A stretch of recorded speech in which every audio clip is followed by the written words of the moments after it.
हाय मित्रों, नमस्कार। नौकरी गुरु यूट्यूब चैनल से मैं मिथिलेश तिवारी। आज हम आपको कुछ भ्रमित करने वाले प्रश्न जो आज आते हैं और भ्रमित कर देते हैं, कंफ्यूज कर देते हैं, उसको मैं बताऊंगा। तो भ्रमित करने वाले प्रश्न में पहला है वेदत्रयी। वेदत्रयी अर्थात तीन वेद। वेदत्रयी अर्थात तीन वेद। त्रयी माने तीन वेद। तीन वेद कौन कौन वेदत्रयी में आते हैं? और ऋग्वेद आता है, और यजुर्वेद आता है, और सामवेद आता है। अर्थात ऋग्वेद, यजुर्वेद, सामवेद का सामूहिक रूप वेदत्रयी कहलाता है। अब हम देख लेते हैं मुनित्रयी में कौन कौन आते हैं। जो मुनियों में तीन हुए मुख्य, वो कौन कौन आते हैं? मुनित्रयी में कौन कौन मुख्य आते हैं? तो मुनित्रयी में पहले आते हैं पाणिनि, और दूसरे आते हैं कात्यायन, और तीसरे आते हैं पतंजलि। ये तीनों प्रमुख हैं, अर्थात आधार हैं, मुनित्रयी में आते हैं।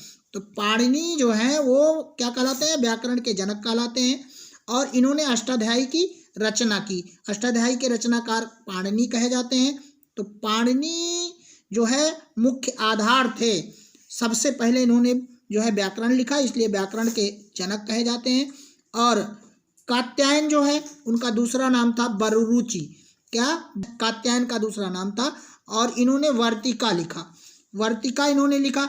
तो पाणिनि, कात्यायन, पतंजलि मुनित्रयी में आते हैं। पाणिनि व्याकरण के जनक कहलाते हैं। अष्टाध्यायी की इन्होंने रचना की। पतंजलि ने महाभाष्य लिखा। पतंजलि ने महाभाष्य लिखा। तो पतंजलि महाभाष्य लिखे। और अब देख लेते हैं हम प्रस्थानत्रयी को। तो प्रस्थानत्रयी बड़ा ही कंफ्यूज करता है ये भी। तो त्रयी तीन होता है। तो प्रस्थानत्रयी में भगवत गीता आता है, और उपनिषद आता है, और ब्रह्मसूत्र आता है। तो प्रस्थानत्रयी में भगवत गीता और उपनिषद, और तीसरा है ब्रह्मसूत्र आता है।